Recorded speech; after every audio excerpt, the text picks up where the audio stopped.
a very smart, dynamic, and young leader. Vimlesh Ashok Chajed is a chartered accountant and company secretary by profession. Being topper in school and college, side by side, he has also completed Master of Commerce and Diploma in Taxation Laws. He is a leading insurance and investment advisor. He has a customer's base, more than 1,000 families across India. He has well-proven systems and formulas to bring financial freedom and thereby achieve wealth creation. He believes in providing promises servicing and wealth management and over a decade of experience in his sector. He is associated with many insurance companies. He is one of the top health insurance planner of the country.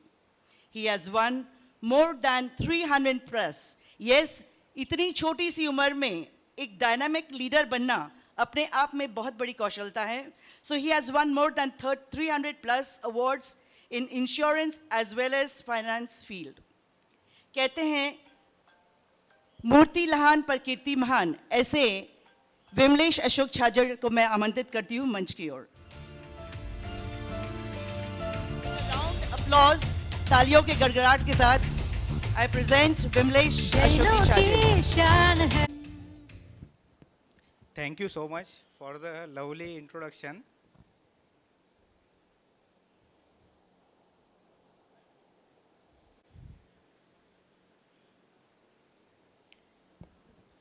जय जिनेंद्र. हर बड़ा महल एक छोटी सी ईंट से शुरुआत होता है और वैसे ही सबसे बड़ी वेल्थ भी है ना एक छोटे से डिसीजन से शुरू हुई थी. तो आज हम वही उन्हीं फैसलों के ऊपर बात करना चाहते हैं जो फैसले आपके परिवार के आगे फ्यूचर को बदल सकते हैं. So Jai Jinendra, welcome everyone for this journey of transformation from income to wealth and from dreams to legacy. आज मैं पैसों की बात ज़्यादा नहीं कुछ करना चाहता हूँ, लेकिन मैं एक बात करना चाहता हूँ एक बीज के बारे में. एक छोटा सा ऐसा बीज जो हर इंसान के अंदर मौजूद होता है. कुछ उसे खर्च कर देते हैं, कुछ उसे संभाल के रखते हैं, लेकिन कुछ लोग ऐसे भी हैं जो उसे नर्चर करते हैं, उसे ग्रो करते हैं. सो ये वही लोग हैं जो एक अपनी डेस्टिनी को बदल देते हैं. सो आपको बताता हूँ, पैसा जो है ना, मनी, ये बहुत इंटरेस्टिंग चीज़ है. एक्चुअली ये पैसा किसी की लैंग्वेज को नहीं जानता है, कोई धर्म को नहीं पहचानता है, ना ही ये कोई जाति को जानता है, और ना ही ये उम्र के रिस्पेक्ट करता है कि कोई छोटा है कोई बड़ा है. लेकिन ये एक रूल हर बार फॉलो करता है, एक ऐसा रूल कि money always flows to those who understand it. So जो पैसों के बारे में थोड़ा बहुत जानना चाहते हैं, सूझबूझ रखते हैं, तो उनको पास ही पैसा जाता है. सो बहुत सारे लोग हैं जो पैसों के लिए काम करते हैं, लेकिन बहुत कम लोग हैं जो अपने पैसों को अपने मेहनत के लिए काम को लगाते हैं. सो यही डिफरेंस होता है एक ऑर्डिनरी लाइफ में और एक एक्स्ट्रा ऑर्डिनरी वेल्थ में. सो अक्सर क्या होता है कि अपनी जो ड्रीम्स है, अपनी जो विशेष है, उसके अंदर और अपने रियलिटी में, हकीकत में जो गैप होता है ना, वो गैप क्यों होता है पता है क्या? ना ही कोई लक के वजह से, बहुत सी बार अपन लक को बोलते रहते हैं, लक की वजह से सब कुछ हो रहा है. ना ही लक की वजह से, ना ही एजुकेशन की वजह से, ये बंदा बहुत पढ़ लिया है, ना ही एजुकेशन की वजह से, ना ही कोई टैलेंट की वजह से. ये जो भी अपनी रियलिटी है कि जो सपनों से अपन पूरा कर पाते हैं, वो होता है एक फाइनेंशियल विजडम की वजह से. सो एक आज अगर एक कोई बच्चा पैदा होता है तो वो आसमान से भी बड़े सपने लेकर पैदा होता है, लेकिन ड्रीम्स बिना प्लानिंग के ना सिर्फ एक इच्छाएं बन रहती है, और इच्छा भी बिना एक्शन के अपने रिग्रेट्स बन जाते हैं. और काफ़ी बार यही रिग्रेट्स रहते हैं जो हमें अपने को एक दिन ऐसा बोलने को मजबूर कर देते हैं कि काश मैंने शुरुआत है ना थोड़ा पहले कर दी होती. सो आज एक वेल्थ कभी भी ऐसी चीज़ है कि वेल्थ कभी भी एक दिन में नहीं होती है, वेल्थ हर दिन क्रिएट होती है. इसलिए मैं आपको एक ऐसी जर्नी के लिए शुरुआत करने के लिए इनवाइट कर रहा हूँ, एक ऐसी जर्नी जो इनकम से वेल्थ तक पहुँचती है, और अनसर्टेनिटी से कॉन्फिडेंस तक। और सिर्फ अपन पैसा कमाने के लिए बारे में बात नहीं करने वाले हैं, तो एक लीगेसी क्रिएट करने के बारे में बात करने वाले हैं एक्चुअली। क्योंकि सोच तो यही है, चाहे हम कितना भी बातें करें या कभी कभी गलती से महसूस भी करें कि अपन जो भी लीगेसी, अपन जो भी पैसा कमा रहे, ये कमा रहे एक्चुअली एक लीगेसी क्रिएट करने के लिए। सो हम सब कुछ ना कुछ लीगेसी छोड़ के जाने वाले हैं। और आज के कुछ साल बाद अपनी फैमिली जो आज के लिए हुए डिसीजंस के फ्रूट्स एंजॉय करेंगे, वो आपके आज के अप डाउन्स, मार्केट के अप डाउन्स को ही नहीं याद रखने वाली है, ना ही वो कोई ट्रम्प के डिसीजन को याद रखने वाली है। वो याद रखने वाली है कि उनको सिर्फ इतनी बात याद रखने वाली है कि अपन ने जो फाइनेंशियल प्लानिंग में जो एक रिस्पॉन्सिबिलिटी के लिए एक कदम उठाया है, एक जो जिम्मेदारी लेने के लिए कोशिश की है, शुरुआत की है, तो उसकी हिम्मत देखी जाएंगी। तो आइए, तैयार हो जाइए, कोई फियर के साथ नहीं, कोई कन्फ्यूजन के साथ नहीं, बस एक क्लैरिटी के साथ में, एक कॉन्फिडेंस के साथ में और एक कमिटमेंट के साथ में कि एक्चुअली कोई भी जो पेड़ होता है ना, वो पेड़ लगाने का सही समय था 20 साल पहले। अगर किसी ने 20 साल पहले पेड़ लगा दिया तो बहुत सही बात है, लेकिन उसके बाद में जो नेक्स्ट सही समय है ना, वो आज का समय है। अगर हम आज कुछ तो डिसाइड करके आगे कुछ करते हैं तो आज का समय बहुत सही है। तो एक welcome to our wealth journey का जो जर्नी है, इसके लिए हम एक शुरुआत करते हैं। ये जर्नी में क्या होता है कि जनरली एक पिरामिड है। वेल्थ कभी भी ना, अपने को लगता है कि बस इन्वेस्टमेंट कर दो, पैसा मिल गया, बन गया, तो उससे वेल्थ क्रिएट हो जाएगी। तो वेल्थ एक्चुअली सिर्फ पैसों से नहीं बनने वाली है। अपने को ये चीज़ों का बहुत इंपॉर्टेंस नहीं रहता है कि इमरजेंसी फंड की क्या ज़रूरत है। एक्चुअली वेल्थ का जो वेल्थ पिरामिड का फाउंडेशन ही इमरजेंसी फंड है। कि कभी कभी अपने को कोविड का अच्छा एक्सपीरियंस था कि काफ़ी बार फंड्स ही नहीं थे, एकदम से शॉप्स बंद हो गई। जिनका ऑनलाइन काम चल रहा है, जिनका मार्केट में म्यूचुअल फंड में कामकाज चल रहा है, वो लोगों को पता है कि अपने पास फंड्स है, लिक्विडिटी है, तो अपने बिजनेस में कोई इम्पैक्ट नहीं होने वाला है। लेकिन अगर कभी ऐसा हो जाए कि अपना बिजनेस, अपना इनकम कभी भी बंद हो जाए, तो हमारे पास ऐसा कोई सोर्स है क्या कि विदाउट इनकम भी हम सर्वाइव कर पाएंगे? तो एक्चुअली अपने फंड्स, तो उसी का ही ये मेन बेस है कि अगर अपन अपने वेल्थ में इमरजेंसी फ़ंड को एक जगह देवे, तो इमरजेंसी फ़ंड क्या करेगा कि अपना 6 महीने तक का खर्चा अपने अकाउंट में रेडी रखेगा। तो अपने को कोई भी फाइनेंशियल डिस्टर्बेंसेस नहीं होंगे। हमारे सिंगर साहब है, मीटिंग चालू होने के पहले हम उनसे डिस्कस कर रहे थे। साहब ने एक छोटा सा चालू किया था सेविंग्स करना, कि हमने इमरजेंसी करके ना गोल्ड जमा करते गए। आज तक 72 यानी 72 तोला सोना उन्होंने गोला करके रख दिया है। वो बोलते गलती से हमारे ऊपर कभी ऐसा बर्डन नहीं आया कि हमने वेल्थ के लिए, कोई इमरजेंसी के लिए कोई दिक्कत आई। तो ये सबसे बहुत ज़रूरी चीज़ है कि शायद से कभी कोई दुर्घटना हो जाए, कोई एक्सीडेंट हो जाए, कभी अपने बिजनेसेस में चेंजेस आ जावे, या कोई चेंजेस बहुत ज़्यादा इम्पेक्ट कर देवे, तो इसके लिए एक फाउंडेशन जो है वो इमरजेंसी फंड है। सो इमरजेंसी फंड तो चलो बना लिया, लेकिन वेल्थ क्रिएशन के लिए उसके आगे का जो स्टेप है ना, वो क्या लगता है आपको, क्या रहेगा? जैसे ये फोटो में आ गया था, लेकिन जनरली ना इन्वेस्टमेंट्स पे आ जाते हैं लोग। तो इन्वेस्टमेंट में न जाते हुए एक्चुअली नेक्स्ट स्टेप रहता है कि इंश्योरेंस। अगर अपन खुद को सबसे पहले इंश्योर करने का सोचेंगे कि अगर अपन अर्निंग पर्सन है फैमिली का, तो अपने ऊपर पूरी फैमिली डिपेंड करती है। अगर अपना कवर नहीं रहे तो आगे के खर्चे अपने अब्सेंस में फैमिली का कौन उठाएगा? तो ये एक बहुत बड़ा जो सॉल्यूशन है उसका, ये प्रॉब्लम का, तो वो है एक टर्म इंश्योरेंस कवर। और ये एक्चुअली फैमिली का ऑक्सीजन बोल सकते हैं अपन, क्योंकि अपने अब्सेंस में कोई भी ऐसा दूसरा व्यक्ति नहीं रहेगा, ना ही अपनी फैमिली रहेगी, ना ही फ्रेंड्स रहेंगे कि जो इमीडिएट फैमिली का बहुत अच्छे से सपोर्ट कर पावे, जो सपोर्ट अपन कर रहे थे। क्योंकि अपने को रिप्लेस तो कोई नहीं कर सकता है। अगर अपने को कुछ हो जाता है ना, तो लाइफ में अपने को रिप्लेसमेंट कोई नहीं है, क्योंकि अपन अपने फैमिली के लिए जो वैल्यूड पर्सन है उसके लिए रिप्लेसमेंट कोई नहीं है। लेकिन जो अपनी सोच है, जो अपना कोई विजन है या कोई जो अपने गोल्स है वो अपने अब्सेंस में पूरा करने की क्षमता सिर्फ टर्म इंश्योरेंस कवर रखता है। तो जनरली लोग सोचते हैं कि बहुत कम एज है तो टर्म कवर निकाल लेना चाहिए, तो उनको बहुत कम प्रीमियम लगता है, 1,000 रुपये सिर्फ महीना है, तो 1-1 करोड़ का भी कवर मिल जाता है। लेकिन क्या आपको लगता है कि ये 1 करोड़ का कवर बहुत सफिशिएंट है? ऐसे लोग, बहुत सारे लोगों ने जिन्होंने कवर निकाला है ना, उनको लगता है 1 करोड़ बहुत ज़्यादा है, बहुत हो गया, बस सफिशिएंट है। एक्चुअली ये कितना होना चाहिए ना, ये डिपेंड करता है एक फार्मूला के ऊपर। यानी जैसे आज से अगर अपन 50,000 रुपये खर्चा कर रहे फैमिली के लिए as a household expense, तो अगले, अगर मेरी आज उम्र 35 ईयर्स है, 34-35 साल है, ठीक है, तो एक 35 साल एग्जांपल पकड़ते हैं, तो आगे अगर मैं रिटायर होता हूँ 60 एज में, तो मेरे को 25 साल तक जो खर्चा मैं फैमिली के लिए देने वाला था, तो वो खर्चा हो जाता है तकरीबन 50,000 रुपया इंटू 12 मंथ्स इंटू 35 ईयर्स, तो तकरीबन 2 करोड़ रुपए है जो मैं अपने फैमिली के लिए खर्चा करने वाला हूँ। लेकिन सिर्फ इतना ज़रूरी नहीं है, उसके बाद में भी मैं तो, अपन तो बोल के रखते हैं ना मिसेस को, वाइफ को, कि बाबा अपन आगे भी जिएंगे, ऐसा थोड़ी रिटायरमेंट तक तो सिर्फ अपन पैसा कमा रहे।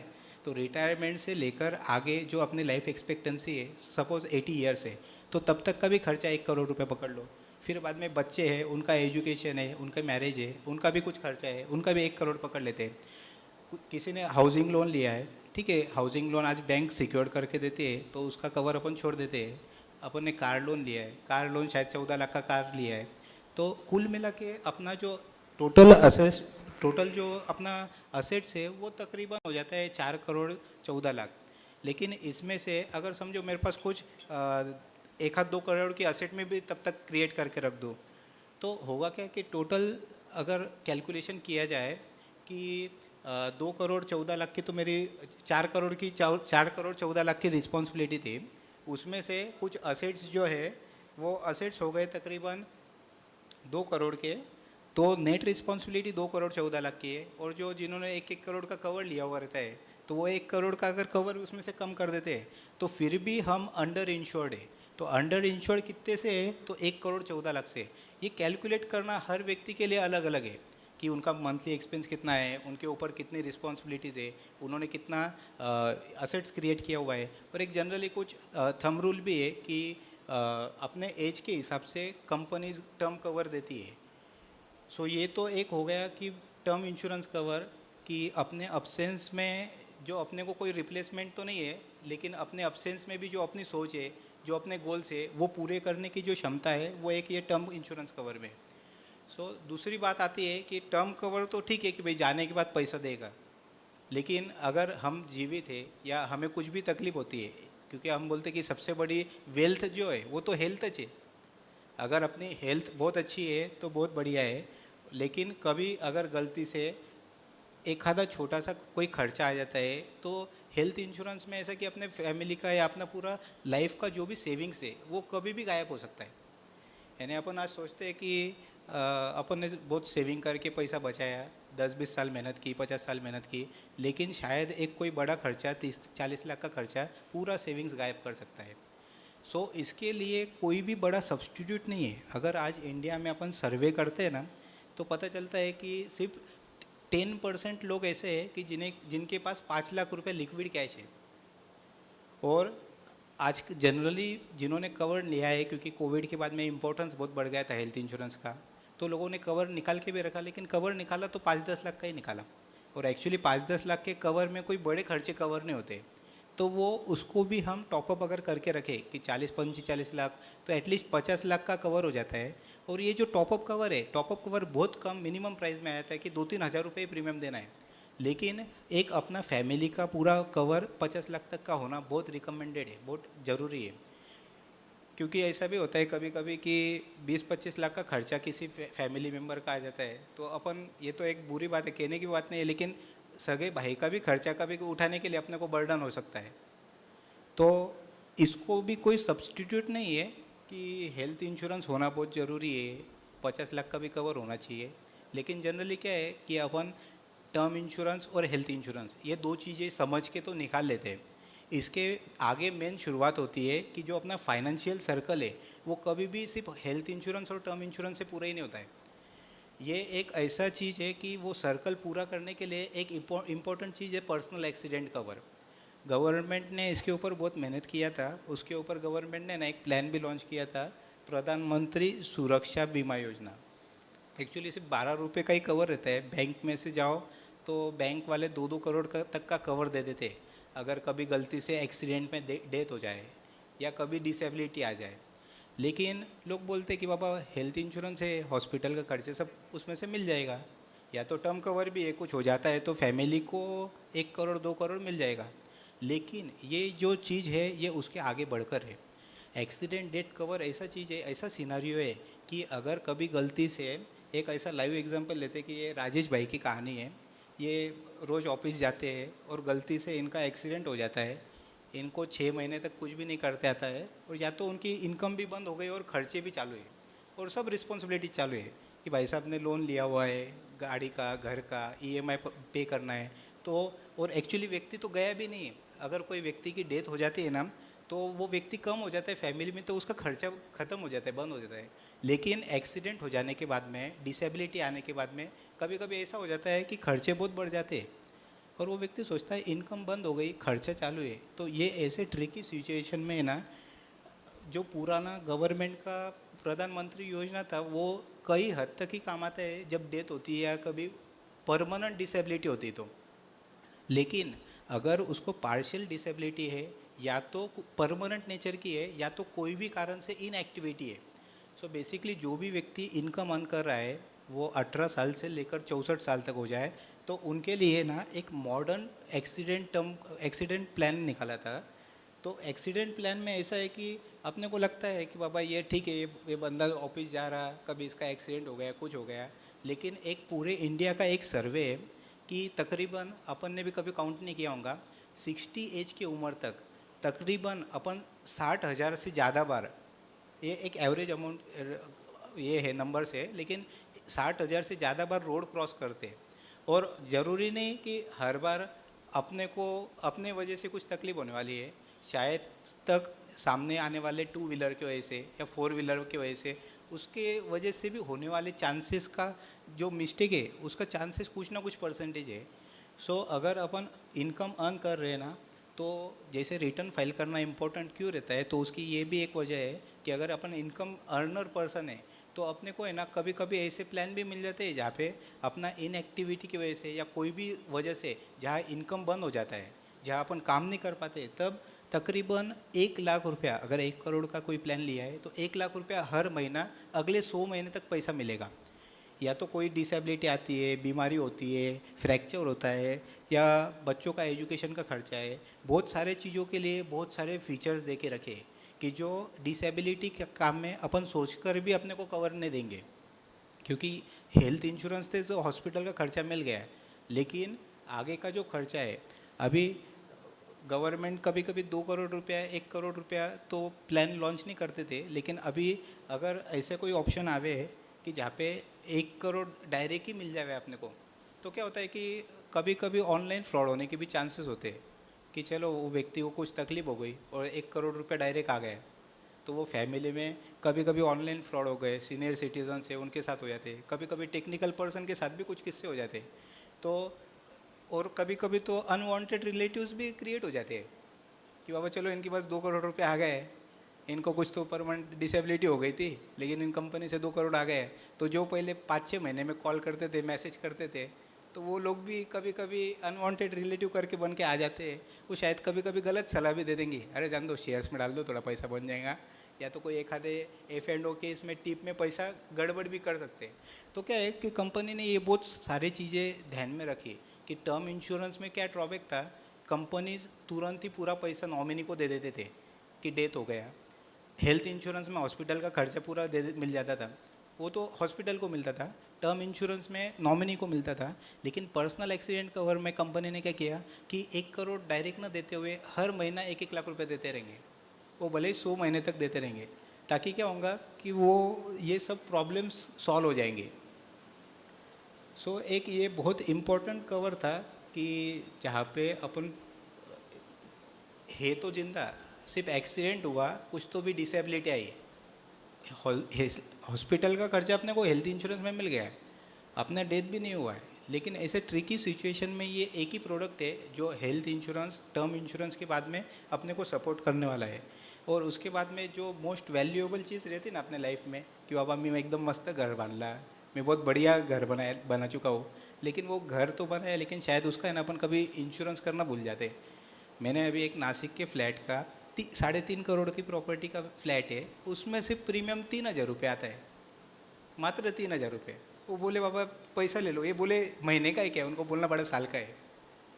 तो जैसे अपना बिजनेस बहुत इंपॉर्टेंट जगह है, गोडाउन्स बहुत इंपॉर्टेंट है क्योंकि वहाँ अपन सब गुड स्टोर कर रहे हैं, लेकिन अनफॉर्चुनेटली इंश्योरेंस में एक्सटेंडेड चीज़ों में ना अपन होम इंश्योरेंस या गोडाउन इंश्योरेंस भूल जाते हैं। बहुत छोटी छोटी चीज़ें रहती है कि जो अपने लाइफ में बहुत मायने रखती है, कि एक आधा कोई फायर घर पे या गोडाउन की जगह पे अपने को बहुत सारी दिक्कतें दे सकता है। ये एक थोड़ा सा जो मेन इम्पोर्टेंट पार्ट था ना कि इंश्योरेंस बहुत ज़रूरी क्यों है, तो ये अपने को लाइफ में ना कभी भी अपना स्टैंडर्ड ऑफ लिविंग मेंटेन करने को काम आता है। अभी हम शुरुआत करेंगे ना, अगला जो बहुत आपका फेवरेट टॉपिक है कि इन्वेस्टमेंट्स, कि इन्वेस्टमेंट्स ये एक मेन पिलर भी है और एक फर्स्ट लेयर है वेल्थ पिरामिड का। सो जो अपन पहले मॉडर्न एफडीज करते थे, इन्वेस्टमेंट्स बोला तो सबसे पहले अपना पिक्चर आता है कि भाई एफडीज कर लो, एफडीज बहुत सिक्योर था, सेफ था, सही है। एक्चुअली एफडीज सही भी था, है भी और रहेगा भी, लेकिन क्या था ना कि 40 साल पहले जब एफडीज थे ना, तब 21% रिटर्न था, तो आपका पैसा 5-5 साल में डबल हो जाता था। तो तब एफडीज बहुत अच्छा इंस्ट्रूमेंट भी था, कि लगता था कि यार चलो कंपनी गवर्नमेंट सब साथ दे रही है, सब बैंक अपने को 21% रिटर्न दे रही है। पीपीएफ अकाउंट बहुत अच्छे थे जहाँ पे 20-21% रिटर्न था, लेकिन अनफॉर्चुनेटली क्या है ना, बहुत सारी चीज़ों के वजह से, जैसे कैपिटल इनफ्लो ग्रोथ हो रहा, इकोनॉमी में बहुत सारा पैसा आ रहा, गवर्नमेंट नहीं चाहती है कि ज़्यादा पैसा कहीं मार्केट में रहे या तो सिर्फ इन्वेस्टेड रहे। तो अभी गवर्नमेंट ने ना टैक्स रेजिम भी वैसे बना दिए, जहाँ पे पहले ओल्ड टैक्स रेजिम में गवर्नमेंट प्रमोट करते थे कि भाई तुम 1.5 लाख रुपए पीपीएफ एलआईसी में भरो, पीपीएफ में भरो, वो हैबिट ही गायब हो गई। जो इन्वेस्टमेंट की हैबिट थी ना, कि पहले वो ज़बरदस्ती होती थी, लेकिन चलो भाई टैक्स बच रहा, हर बिजनेस का टैक्स बच रहा, तो लोग सेविंग्स इन्वेस्टमेंट कर देते थे। तो अभी क्या हो रहा कि अपने को इन्वेस्टमेंट के लिए खुद से जगना है। गवर्नमेंट तो चाहती इसलिए कि तुम टैक्स भरो, गवर्नमेंट ने इसने आज 12 लाख किया, कल जाके 15 लाख करेंगे स्लैब लिमिट, फिर 20 लाख करेंगे, लेकिन अपने को ये इन्वेस्टमेंट्स इतना सही और बढ़िया टॉपिक है कि जो अपन इग्नोर कर देते कि बाबा जान दो अभी तो टैक्स लायबिलिटी है नहीं, और क्या करना है, जितना जो है जो चल रहा है वो चलने दो। तो जो पुराने एफडी थे ना, अभी उसमें बहुत सही ऑप्शन आ गए कि पुराने एफडी सिर्फ 5-6% रिटर्न देती है। कोई भी बैंक में आज 6-7% से ज़्यादा रिटर्न नहीं देती है कोई भी एफडीज़। लेकिन अभी कोई ऐसे इन्वेस्टमेंट पे आ गई, ऐसी एफडी भी आ गई है जो थोड़ा सा ना मार्केट लिंक है, निफ्टी 50 से लिंक है। लेकिन निफ्टी 50 से लिंक होने के कारण भी, लेकिन उन्होंने कैपिटल प्रोटेक्शन रखा है, यानी मार्केट से लिंक है लेकिन पैसा कम नहीं होगा। जो अपन सोचते हैं ना कि भाई बहुत वार चल रहे हैं, बहुत सारे ग्लोबल टेंशन्स है, इकोनॉमिक में प्रॉब्लम्स है, लेकिन वो चीज़ों की वजह से ये एफडी पे कोई इम्पैक्ट नहीं आने वाला है। सो अभी जो लोगों की एफडीज़ है, बैंक कोई भी नेशनलाइज बैंक 5 लाख के ऊपर है ना गारंटी नहीं लेता है, तो 5 लाख का लिमिट एक बैंक तक ठीक है। उसके अलावा थोड़ा सा कुछ एफडी अपन ऐसी जगह भी शिफ्ट कर सकते हैं जहाँ पे थोड़े रिटर्न्स 12-13% आ जावे, जो एकदम सेफ सिक्योर है। बहुत सारे लोग सोचते हैं कि बाबा हमारा 60-65 साल उम्र हो गया, 70 साल उम्र हो गया, हमको ये क्या काम का, क्योंकि ये 73 ईयर्स वालों के लिए ही है। ये जो एफडी था ना, ये गवर्नमेंट ने लॉन्च किए थे ज़्यादा सीनियर सिटीजन्स लोगों के लिए, कि ताकि अपने सेविंग्स थोड़ी सी ऐसे भी जगह पार्क करे कि ताकि इकोनॉमी में पैसा आवे। आज जो सेंसेक्स शायद इस 1 लाख के क्रॉस करना चाहिए था, वो शायद अनफॉर्चुनेटली ना 74,000 पे अटक गया, थोड़ा 75 पे अटक गया, आगे नहीं बढ़ रहा है। तो गवर्नमेंट भी चाहती है थोड़ा इन्फ्लो अपना मार्केट में भी आ जाए, और वो भी इतने सेफ सिक्योर प्रोडक्ट्स है कि जहाँ एफडी है, जहाँ कोई रिस्क ही नहीं है। सो आगे अपन बात करेंगे कि कोई लोग है ना इन्वेस्टमेंट के लिए थोड़ा सा डिले करते हैं, तो वो डिले करने के बाद में क्या होता है कि अगर एक एग्जांपल लेंगे ना अपन, कि 2 भाई है राम और श्याम, एक भाई ने 25 साल की उम्र पे ना 25,000 रुपये इन्वेस्टमेंट करना चालू कर दिए। उसको थोड़ा रियलाइज़ हुआ ना बाबा इन्वेस्टमेंट बहुत ज़रूरी रहती है, तो अपन इन्वेस्टमेंट चालू कर देते हैं। तो 25 साल में 40 साल में अगले उसने 25,000 रुपया पर एनम, बात करो मैं पर एनम, यानी हर साल 25,000 रुपया, सिर्फ 2,000 रुपया हर महीना, 2,000 रुपये बहुत बड़ी बात नहीं है, लेकिन 25 साल में उनका जो वेल्थ है वो तकरीबन 1 करोड़ रुपये हो गए।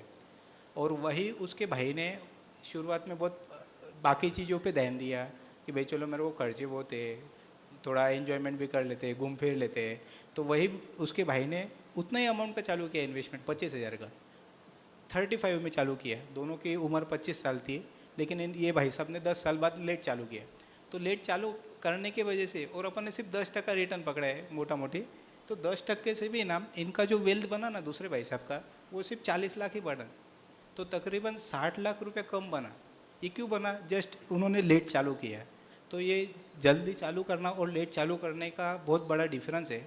जैसे म्यूचुअल फंड, अगर एक थोड़ा सा ब्रीफ में बोलूँ ना मैं, कि अपन है ना अपने खुद का ही बिज़नेस करते रहते हैं, लेकिन अगर अपने बिज़नेस के साथ साथ अपन अगर सोचेंगे ना कि बाबा मैं रेमंड्स का ये भी पहन रहा हूँ, कोट भी पहन रहा हूँ, जो गाड़ी यूज़ कर रहा हूँ MRF के टायर्स लगे हुए हैं, या ऐसे इंडिया के टॉप 200 कंपनियों में मेरे को इन्वेस्टमेंट करना है। इन्वेस्टमेंट करने से क्या होगा ना कि अपन वो कंपनियों के मालिक बन जाते, अपन ओनर बन जाते। तो 200 कंपनियों के ओनर बनने के बाद में जो प्रॉफिट उनको होने वाला है वो अल्टीमेटली अपना होने वाला है, अपन अपने को ही मिलने वाला है। सो ये एक म्यूचुअल फंड एक ऐसा जरिया है कि अपने 100 रुपये भी म्यूचुअल फंड में इन्वेस्टमेंट करने के बाद में अपन काफ़ी कंपनियों के ओनर बन जाते हैं। जैसे गोल्ड सिल्वर है, अपन फिजिकल गोल्ड सिल्वर अगर लेने जाएंगे तो शायद वो 1-2 ग्राम, आधे ग्राम से कम नहीं देंगे, और उसको GST भी लगा देंगे। लेकिन आज गोल्ड सिल्वर के ETF है, सिर्फ मात्र 100 रुपये में मिल जाते हैं, और अच्छा उसमें कोई GST नहीं लगता है। परचेस करते वक्त, सेल करते वक्त भी कोई डिडक्शन नहीं रहता है, कोई उसमें चार्जेस नहीं रहता है, तो और कोई GST भी नहीं लगता है। Official gold silver physical purchase करेंगे अपन शादी के लिए, ब्याह के लिए, या कोई भी फंक्शंस के लिए, तो वो एक अलग बात है। लेकिन इन्वेस्टमेंट ETF के फंड, और वो भी थ्रू म्यूचुअल फंड्स, तो होगा क्या कि एक ऐसा, इसके लिए कुछ एग्जांपल समझते हैं अपन कि बाबा ये म्यूचुअल फंड में डाल के फ़ायदा क्या होगा। कि अगर अपन एक छोटी सी 100 रुपये की SIP अगर सोचते हैं ना, अभी समझो एक 10 रुपये की चाय है, अपन 10 रुपये की चाय तो पीते रहते हैं, तो 10 रुपये की चाय एक दिन की हो गई। समझो एक महीने भर अपन चाय पीते हैं ना, तो 300 रुपये खर्चा हो जाता है। अभी वो 300 रुपये में से समझो अपन ने 100 रुपये ही डाला SIP के लिए। ये SIP के लिए अगर 100 रुपये ही डाला, और यही बात अपन अपने खुद के लिए और अगले 1-2 जनरेशन के लिए गाइड किया कि बाबा आप भी 100 रुपये इन्वेस्ट करो, ज़्यादा करना नहीं है, 100 ही करना है। तो ये आपको पता है क्या कि जैसे ये पिछले सेमिनार में थोड़ा हम सेशन में दिखाया था, लेकिन एक रिफ्रेशर भी है कि छोटी सी इन्वेस्टमेंट, एक 100 रुपये की इन्वेस्टमेंट अगर 100 महीना डाले जाए, तो कोई भी फाइनेंशियल कैलकुलेटर बता देगा कि इन्वेस्टमेंट तो होती मात्र 1,20,000 रुपया। 100 रुपया एक महीने का, साल भर का 1,200 रुपया, 10 साल का 12,000, और 100 साल का 1,20,000। यानी मात्र 1,20,000 की वैल्यू 100 साल के बाद में तकरीबन हो जाती है 2412 करोड़। यानी ये अमाउंट बहुत बड़ी लगती है, लेकिन ये एक्चुअली रियलिटी है, क्योंकि तब तक तो कोई रुकता ही नहीं है। SIP जो करते हैं वो कितने साल करते हैं, 5-10 साल कर लिया, बहुत हो गया, इतना क्यों करना है। तो ये पैसा तो कभी भी निकाल सकते अपन, लेकिन अगर अपन ने एक हैबिट बना ली, एक ये लीगसी है एक्चुअली, अगर ये हैबिट अपन ने अपने कल्चर में डाल दी, तो क्या होगा कि अपने नेक्स्ट जनरेशन को पता रहेगा कि इन्वेस्टमेंट क्यों करना है। मेरे को लगता था कि भाई मेरे बच्चे हुए तो मैंने उसका इन्वेस्टमेंट लेट चालू किया, कि 3 महीने हो गए उसका इन्वेस्टमेंट नहीं किया। तो मुझे लगा कि ऐसा नहीं होना चाहिए, कि इन्वेस्टमेंट जितना जल्दी चालू करो उतना बहुत बढ़िया। क्योंकि कभी कभी क्या है, 1 लाख रुपए अपन ने FD बना के रखी, तो वो FD का भी 30 साल के बाद में FD का वैल्यू ना 7-8 लाख रुपये होगा मात्र। लेकिन यही 1 लाख रुपया, सिर्फ 1 ही लाख रुपया एक ही बार डाला है, ये 30 साल के बाद में आपको क्या लगता है कितना हो सकता है? यही 1 लाख रुपया तकरीबन 66 लाख हो जाते हैं, यानी तकरीबन 70 लाख रुपया हो जा रहा, सिर्फ 1 लाख रुपये की वैल्यू एक ही बार डाला हुआ। तो लोग बोलते कि बाबा पैसा बचाना क्यों है, क्यों इन्वेस्ट करना है। तो ये बहुत सही एग्जांपल्स है उनके लिए कि बाबा एक छोटी छोटी इन्वेस्टमेंट, SIP बोलो, लमसम इन्वेस्टमेंट्स बोलो, फिर बाद में लोग ये म्यूचुअल फंड का तो मालूम रहता है जनरली, जो लोगों को जानकार है वो लोग सोचते हैं कि बाबा म्यूचुअल फंड तो अपन ने चालू कर दिया कि भाई 5,000 का चालू किया है, 10,000 का चालू किया है, तो उनको लगता है कि ये बहुत सफिशिएंट है, बहुत हो गया है, 5-10 हज़ार का SIP लगा दिया, अभी क्या ज़रूरत है, अभी इन्वेस्टमेंट का मेरा एक गोल पूरा हो गया बाबा। लेकिन इन्वेस्टमेंट का गोल वहाँ पूरा नहीं होता है एक्चुअली। जब समझो मुझे बच्ची हुई थी तो मुझे लगा कि आज कल जाके उसकी भी शादी करनी रहेगी, और अगर उसके शादी को 10 लाख रुपए खर्चा मैं आज करूँ तो वो आज का खर्चा 10 लाख रुपए है, टाइम वैल्यू मनी के हिसाब से अगर इन्फ्लेशन जोड़ूँ मैं 6%, तो उसका वैल्यू तकरीबन हो जाता है कि 20 साल के बाद में एक करोड़ रुपया। तो वो 1 करोड़ के लिए ना मुझे आज कितने अमाउंट का SIP होना चाहिए? तो एक ऐसे ना सॉफ्टवेयर्स डेवलप किए हुए, और हम जनरली जो इन्वेस्टमेंट करते हैं करवाते हैं, तो ये हमखास बोलते हैं कि आपको पता रहना चाहिए कि आपके कितने अमाउंट का SIP हुए, कितने अमाउंट का SIP होना चाहिए। या तो मैं अगर आज 39,000 रुपये एक बार डाल दूँ ना, तो मुझे ये सॉफ्टवेयर सपोर्ट करते रहेगा, मेरी बच्ची का 1 करोड़ का खर्चा आज 40,000 रुपये में हो जाएगा। तो मैंने उसके नाम से एक 40,000 रुपये डाल दी। क्यों डाल दिए? कि बाबा तब जाके उसका एक मैरिज का खर्चे का टेंशन नहीं रहेगा। फिर समझो एजुकेशन का एक नेक्स्ट बहुत इंपॉर्टेंट पार्ट रहता है। तो अगर एजुकेशन के लिए सोचो, तो उनको अगर आज 25 लाख रुपए खर्चा लग रहा है कोई भी इन्वेस्टमेंट्स को, कोई भी जगह कोई भी कोर्सेज करने को, डॉक्टर बनना है, इंजीनियर बनना है, तो 20-25 लाख रुपए खर्चा लगे जाता है। तो अगर ये 20-25 लाख रुपए खर्चा आज का है, तो ये शायद 25 साल के बाद में 25 लाख रुपए नहीं रहेगा, ये तकरीबन पहुंच जाएगा 1.5 करोड़ रुपये। और ये 1.5 करोड़ रुपए के लिए मुझे एक 4,000 रुपये का SIP बहुत ज़रूरी है। या तो मैं अगर एक बार 4.5 लाख रुपया, 5 लाख रुपया तकरीबन इन्वेस्ट कर दूँ, तो 5 लाख रुपये मुझे 1.5 करोड़ तक पहुंचा देगा। अपनी हैबिट क्या रहती थी ना, अपने को लगता था कि सेविंग्स ही सब कुछ है। अपन हर साल 1-1 लाख रुपये बचा रहे। समझो मेरे को बच्ची हुई, ये पुरानी ट्रेडिशनल में मेथड बता रहा हूँ कि 1-1 लाख रुपये मैंने साइड में किया, 25 साल में मेरे को लगा 25 साल बाद अभी बच्चे की एजुकेशन के लिए उसको डॉक्टर बनना है, तो 25 लाख रुपये काम आ जाएगा। लेकिन वो 25 लाख रुपये आज की वैल्यू है, तब की वैल्यू 25 लाख रुपये नहीं रहेगी। वो 25 लाख रुपये आपने सेव भी किया, तो उसका वैल्यू सिर्फ 3 लाख रुपये रहेगा। अनफॉर्चुनेटली वो 25 लाख रुपया अगर इन्वेस्ट नहीं किया ना, तो वो 1.5 करोड़ नहीं पहुंच पाएगा। और जो 1.5 करोड़ की ज़रूरत 25 साल बाद है, वो अपनी बहुत कम रहेगी। सो बहुत इंपॉर्टेंट चीज़ है कि अपने को अगर आज मंथली एक्सपेंस अपन, ये जैसा एक एजुकेशन का और ये हुआ मैरिज का, अगर आज फैमिली के एक्सपेंस अपना 50,000 रुपये, एक्चुअली पर्सनल बजटिंग बहुत इंपॉर्टेंट टॉपिक है, जो हर व्यक्ति ने ना एक अपने मिसेस के साथ में या अपने फैमिली के साथ में बैठ के, हर फैमिली में कम से कम मंथली एक बार तो भी एक बिजनेस मीट होना चाहिए। जो बिजनेस मीट में ना एक फाइनेंशियल कैलकुलेशन होना चाहिए कि अपना कितना इनकम आ रहा है, कितना एक्सपेंस हो रहा है, कितना बच रहा है, और वो जो फैमिली का मंथली एक्सपेंस है, वो एक्सपेंस को आगे भी हर बार अपन तो ज़िंदगी भर कमाई नहीं करने वाले। जो इनकम आने वाली है वो हर बार यही फ्लो में यही स्पीड से आएगा, ये ज़रूरी नहीं है। तो उसके लिए अपने को आज ही कुछ अगर इन्वेस्टमेंट करके रखा कि आज अपन ने SIP में 15-1,000 रुपये 20,000 रुपये डाल के रखा, तो शायद 25 साल के बाद में जब अपने का अपना रिटायरमेंट का टाइम होगा, तब एक्चुअली अपने को लगेगा कि अपने पास 7 करोड़ रुपये रेडी है। जो 15-20 हज़ार रुपये अपन SIP में डाले, उसका 25-30 साल बाद वैल्यू कम से कम 7 करोड़ होगा। और वही 7 करोड़ में से आगे अपन हर महीना 5 लाख रुपए भी खर्चा करते हैं इन्फ्लेशन के हिसाब से। आज तो 50,000 ही खर्चा है, लेकिन तब इन्फ्लेशन के हिसाब से वो 5 लाख रुपए भी पहुंच जाएगा। तो वो 5 लाख रुपए मंथली एक्सपेंस 20-25 साल बाद बहुत मुश्किल हो जाएगा। अगर अपना कोई इन्वेस्टमेंट सेविंग्स आज की ही नहीं, तो 20-25 साल बाद जो अपना मंथली एक्सपेंस है वो अनप्लान रहेगा। तो अनप्लानिंग के वजह से क्या होगा कि अपने को पता ही नहीं चलेगा कि खर्चे तो बहुत बढ़ते जा रहे, अपन ब्लेम कर रहे, लेकिन कहीं पे भी रिस्पॉन्सिबल होकर कोई इन्वेस्टमेंट ही नहीं कर रहे। सो एक जब तक अपन अपने सामने ये कैलकुलेशन नहीं रखेंगे कि अपने यहाँ कितना अमाउंट SIP होना चाहिए, कितना अपना लमसम इन्वेस्टमेंट होना चाहिए, तो तब तक अपने गोल्स पूरे करने का जो गैप है वो बहुत बड़ा रहेगा। और बहुत सारे लोग सोचते हैं कि बाबा आज ही मेरे पास फंड है, या तो हमने आज एक रिटायरमेंट के स्टेज में है, लेकिन हमको एक फ़िक्स इनकम चाहिए कि भाई हमारा जो मंथली एक्सपेंस 50,000 रुपये है, आज 25,000 ही है, बहुत कम में खर्चे में हम अपन गांव में कामकाज कर देते हैं। तो जो खर्चा 25,000 रुपये अपना मंथली है, वो मंथली खर्चा है। तो वो मंथली खर्चा आने के लिए अपने को आज रिटायरमेंट के मौके पे कोई इनकम तो नहीं आने वाली है एक्स्ट्रा ऑर्डिनरी। जो इनकम 25-30 साल में 40 साल में आने वाली थी, वो इनकम कंटिन्यूसली नहीं आएगी।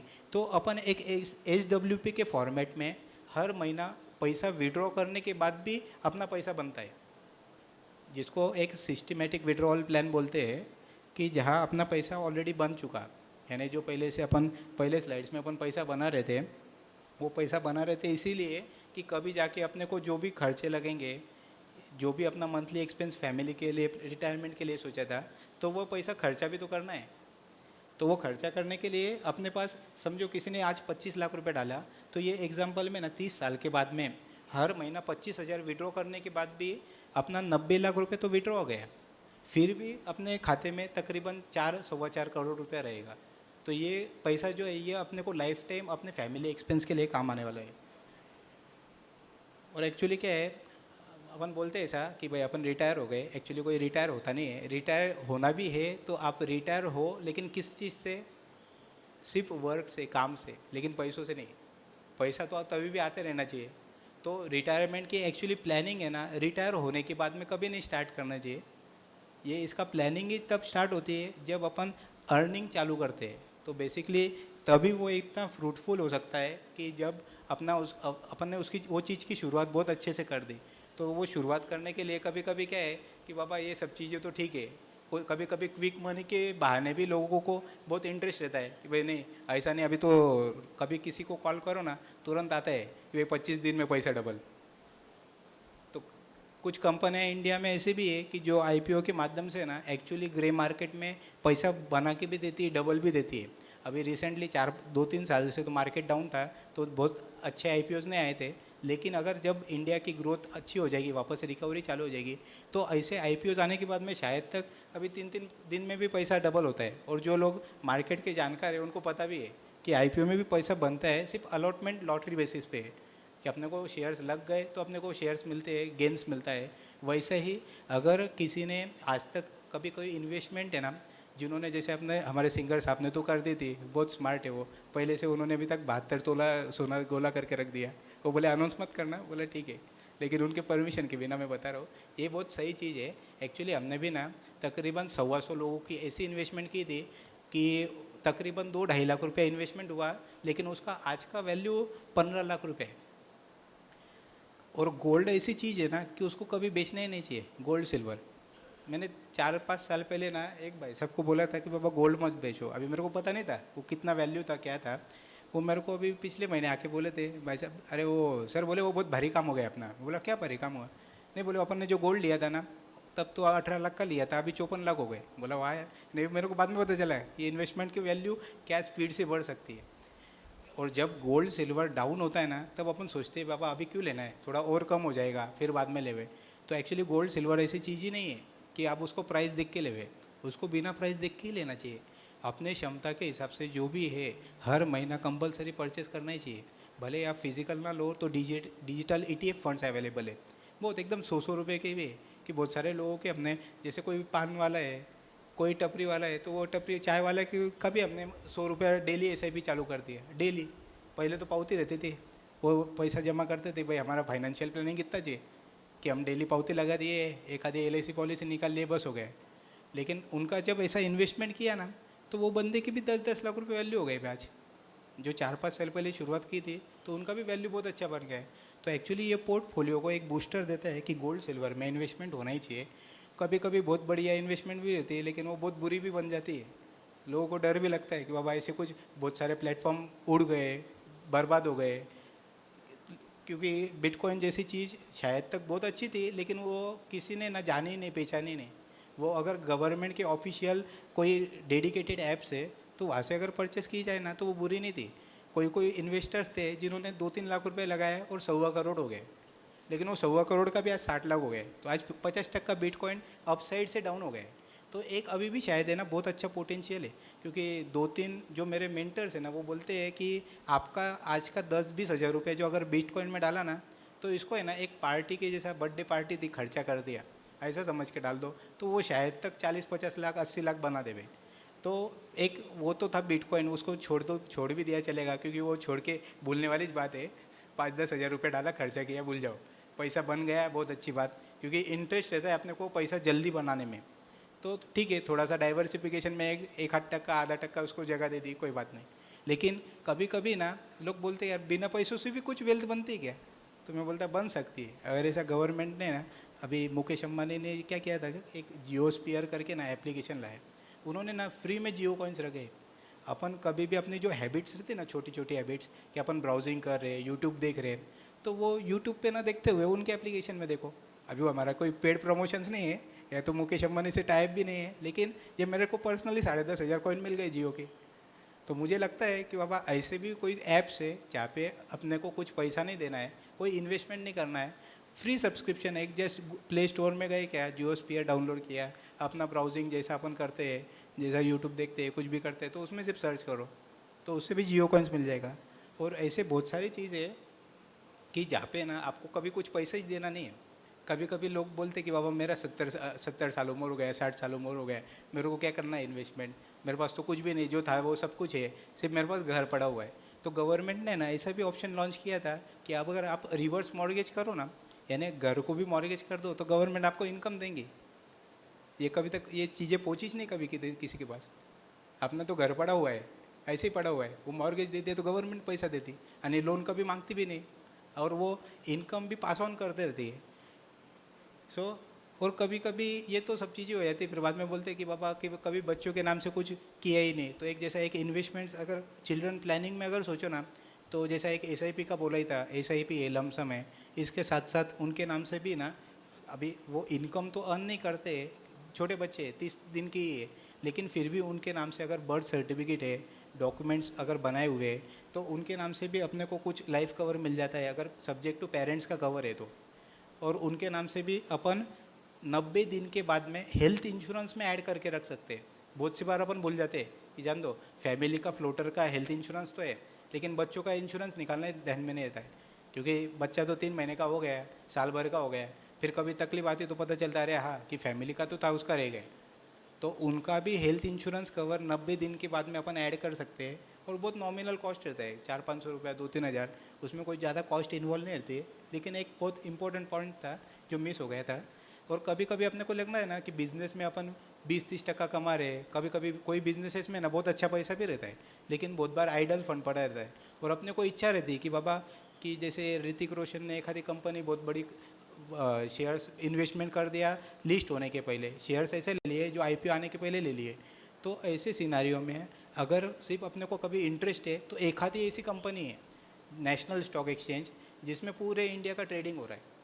तो कोई भी कंपनियों में इन्वेस्टमेंट बिना परमिशन या बिना सोच समझ, बिना रिसर्च किए ना करते हुए, ये एक आधी कंपनी ऐसी है कि जहाँ पे ना 64% रिटर्न कमा रही कंपनी, 64%, यानी अपने बिजनेस के जैसे ही कमा रही है अगर कोई, तो वहाँ पे इन्वेस्टमेंट करने को कोई तकलीफ नहीं है। तो एक मेरा रिसर्च था कि यहाँ पे जो शेयर कोविड के टाइम 200 रुपया था, तो वो आज 2000 तक पहुँच गए। कंपनी ने 10-10 गुना पैसा बना के दिया। तो ऐसी कोई कंपनी में डाल सकते हैं, एक आधा छोटा सा पोर्टफोलियो में रख सकते हैं। नहीं तो अभी बहुत से लोगों को लगता है कि बाबा रियल इस्टेटस बहुत भारी है, वहाँ पे ही पैसा बन रहा है, तो क्यों पैसा कहीं पे डालना है। लेकिन आप रोज़ तो सब्जी नहीं खा सकते ना, सिर्फ आपके प्लेट में हर चीज़ का उतना ही इम्पोर्टेंस है कि भाई सब्जी भी होना, रोटी भी होना, स्वीट्स भी चाहिए, सब कुछ चाहिए। तो ऐसे कारण से अपने पोर्टफोलियो में भी ऐसी सारी चीज़ें होनी चाहिए, जैसे कोई यूलिप प्लान से जहाँ पे टैक्स फ्री पैसा आज भी दे रही कंपनी गवर्नमेंट, लेकिन नहीं पता है, नहीं डालते लोग। तो टैक्स फ्री पैसों के लिए भी अपन देख सकते हैं। कभी कभी ना इन्वेस्टमेंट कुछ अब्रोड में किए ना, जैसे कोई फॉरेन फंड्स रहते हैं, तो अभी गिफ्ट सिटी में भी ना 5-5 लाख के ऊपर इन्वेस्टमेंट होती है, तो वहाँ पे ना वो फंड्स में एवरेज रिटर्न 30-40% रिटर्न देते हैं। लेकिन उसमें भरोसा क्यों नहीं बैठता, क्योंकि अपने लाइफ में ना अपन ने बहुत सारी बैंकों को डूबते हुए देखा है, कोई कोऑपरेटिव सोसाइटी है, पत्र संस्था है, और ये चीज़ें ना बहुत अलग है कि जहाँ पे एक्चुअली इन्वेस्टमेंट होती है। जैसे अगर आपके पास 50 लाख के ऊपर फंड हो जाता है ना, तो आपने PMS में जाना चाहिए, पोर्टफोलियो मैनेजमेंट में, कि भाई आपका 50 लाख रुपये ना 30% से बढ़ते रहेगा हर साल। या तो अगर आपका 1 करोड़ के ऊपर इन्वेस्टमेंट हो जाता है ना, तो AIF जैसा फंड है कि जैसे अपने को जो चीज़ों का डर रहता है ना कि ये अनलिस्टेड शेयर्स कौन सा लेना है, क्या लेना है, पता नहीं, लेकिन पैसों से अगर पैसा बनता है, तो AIF ऐसा इन्वेस्टमेंट है कि जो 1 करोड़ वाला फंड भी 40-35% रिटर्न देता है सालाना। और कभी कभी अगर फंड्स उससे भी ज़्यादा है कि चलो अपने ऊपर लक्ष्मी जी मेहरबान है और अपने पास 7 करोड़ रुपये भी पड़ा है, तो एक ना सिंगापुर का फंड था जिनको करके, तो उसमें ना एवरेज 73% रिटर्न आए हैं। यानी कोई बिलीव ही नहीं करेगा, 20% रिस्क है, लेकिन फंड इन्वेस्टमेंट वैल्यू और साइज़ बहुत बड़ा है। तो ऐसे भी इन्वेस्टमेंट्स है, लेकिन वो स्टेप बाय स्टेप है। अगर अपना बेस ही नहीं बना हुआ है, तो बेस जो अपन वेल्थ का बेस बोल रहे थे कि भाई जो पिरामिड है वो इमरजेंसी फंड से शुरुआत हुआ, फिर इंश्योरेंस में आए अपन, और फिर इन्वेस्टमेंट्स में आए। सो बेसिकली क्या है, बहुत सारे ऐसे फाइनेंशियल मिस्टेक्स है जो अपन इग्नोर कर देते हैं कि अगर मैं ऐसा बोलूँ तो इसके लिए मैंने एक्चुअली ना खास हमारे एक सेकंड जो स्पीकर है ना उनको बुलाया था, क्योंकि क्या है वो ये फील्ड के बहुत बड़े एक्सपर्ट भी है। और उनका तो इंट्रोडक्शन मैं देता ही हूँ, एक छोटा सा मेरा एक बातें कंप्लीट करता हूँ कि भाई कि इंश्योरेंस ही नहीं लिया किसी ने, किसी को लगता है बाबा इंश्योरेंस लेने की क्या ज़रूरत है, फिर कभी कवर लिया लेकिन कम लिया कि भाई 2-5 लाख का ही कवर लिया। या ऐसे कुछ फाइनेंशियल मिस्टेक्स है जो मैं क्विकली बताता हूँ कि जो अपन अवॉइड कर सकते हैं। किसी पे एफडी के ऊपर डिपेंड रहे अपन, अपने इन्वेस्टमेंट में ना एफडी की जगह दूसरे किसी को जगह ही नहीं दिया। अपने को बहुत सारा भरोसा रहता है सिर्फ एफडी के ऊपर। रिटायरमेंट प्लानिंग रिटायरमेंट होने के बाद चालू कर दिया, पहले चालू नहीं किया कि भाई रिटायर नहीं हुए तो प्लानिंग क्यों करना है। या तो फिर कभी कोई टैक्स बेनिफिट्स के पीछे नहीं गए अपन कि भाई कहाँ पे आज गवर्नमेंट न्यू टैक्स रेजिम में भी ना एनपीएस को, नेशनल पेंशन सिस्टम को रिडक्शन दे रही है, लेकिन वो टैक्स बेनिफिट पे ध्यान नहीं दिया। कभी कभी एक ही चीज़ में सब पैसा डाल दिया, रियल इस्टेट में डाल दिया, कोई गोल्ड वाले था उसने गोल्ड में ही डाल दिया, तो क्या होगा कि गोल्ड डाउन हो गया, क्या उनको पोर्टफोलियो डाउन हो जाते हैं। सिर्फ मार्केट में डाल दिया, मार्केट डाउन हुआ, पैसा कम हो गया। कभी कभी रिव्यू नहीं करते अपन पोर्टफोलियो में कि बाबा वो अपन ने दोस्त को पूछ के तो लिया था फंड कि भाई लार्ज कैप फंड है, स्मॉल कैप फंड है, लेकिन उसको रिव्यू नहीं किया, इमरजेंसी फंड नहीं बनाया, रिटर्न ही नहीं फाइल करते लोग। रिटर्न फाइल करना बहुत ज़रूरी है। सो बेसिकली क्या है कि जितना इम्पोर्टेंस हेल्थ इंश्योरेंस का है, इंश्योरेंस का है, उतना ही इम्पोर्टेंस इन्वेस्टमेंट्स का भी है। क्योंकि क्या है कि बाद में 20-25 साल बाद या कभी भी अपन देखेंगे ना तो ये मार्केट वॉलेटिलिटी जो अभी है, जो मार्केट अभी डाउन है, वो हर बार नहीं रहने वाला है। तो सिर्फ एक कभी ऐसा ये रिग्रेट नहीं रहना चाहिए अपने पास कि जब अपन रिटायर हो रहे ना तो अपने ख्वाहिश तो जिंदा है लेकिन अपने फुलफिल करने के लिए फंड्स ही नहीं है, क्योंकि वो अपन ने इन्वेस्टमेंट ही नहीं चालू किए हैं। सो ये बिगेस्ट मिस्टेक रहती है कि अपन इन्वेस्टमेंट करना चालू नहीं करते, कोई भी फील्ड में नहीं चालू करते। तो इन्वेस्टमेंट चालू करना और कोई भी इन्वेस्टमेंट खुद बे खुद ही करना वो बहुत रिस्की भी हो जाता है कभी कभी कि कुछ बीमारी आ गई, तकलीफ हो गया, अपन मेडिकल के शॉप पे गए और दो गोली ले ली, लेकिन वो बीमारी एक्चुअली कोई अलग ही थी। तो वो एक्चुअली अगर डायग्नोस नहीं किया, जब तक डॉक्टर नहीं बताता है वो मत लो। ठीक है, छोटी बड़ी पेन है, कुछ बात अलग है, ठीक है, लेकिन अदरवाइज ऑल्सो कि जब तक अपन हर फील्ड में ना एक्सपर्ट ओपिनियन लेते रहते हैं कि एडवोकेट है उनके तरफ से ही लीगल एडवाइस लेंगे, टैक्स कंसल्टेंट है, सीए है, उनके तरफ से ही करेंगे। अगर कभी ऑनलाइन रिटर्न तो खुद को कभी भी फाइल करता आएगा, या कोई मेडिसिन अपन कभी भी ले सकते हैं, लेकिन कभी कभी एक्सट्रीम सिनारियो है, कॉम्प्लिकेशंस बहुत ज़्यादा है, तो कभी खुद का डिसीजन न लेते हुए वैसे ही एक फाइनेंशियल एडवाइज़र का भी ज़रूरी होता है कि अपन इन्वेस्टमेंट कर रहे हैं, शायद वही भी करो, वो बुरी भी नहीं है। कभी कभी किसी को रियल इस्टेट में बहुत अच्छा पैसा बन जाता है तो वो बुरा नहीं है, लेकिन उसके साथ साथ और भी दूसरी इन्वेस्टमेंट करके रखो, जैसे गोल्ड सिल्वर है, कुछ म्यूचुअल फंड है, और वो उसका बैलेंस होना चाहिए, क्योंकि अपन हर फील्ड में अपडेटेड नहीं रहेंगे। एक वेल्थ मैनेजर का, एक एडवाइज़र का क्या काम रहता है ना कि वो हर दिन लड़ते रहता है, उसको पता रहता है कि क्या अपडेट्स आ रही है, गवर्नमेंट क्या चाहता है। सो